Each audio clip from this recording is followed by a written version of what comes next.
We're here in Wollongong at Coastal Vet Collective. It's been over 2 years since we installed a residential solar system for Luke.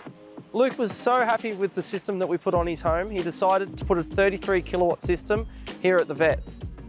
We're here today to chat with Luke about his solar journey, starting at the home and leading all the way here to his business.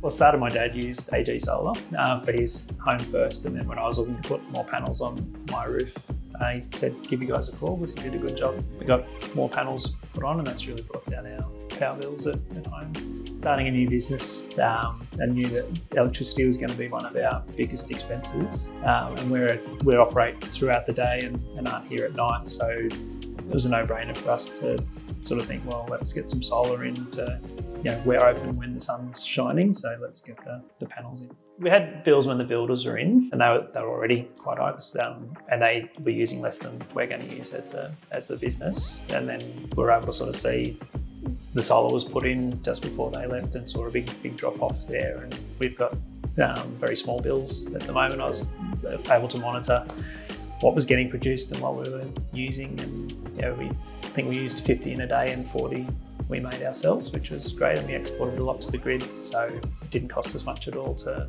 run for a full day, a busy day. I wanted to support a local group, and I trusted them because they'd done a good job both with my dad's house and with my house. So making sure we had enough panels. Do we get a battery now? Do we get it later? Those sort of options. So worked through a few different scenarios to work out what was going to be best for us, and very happy with how it's turned out.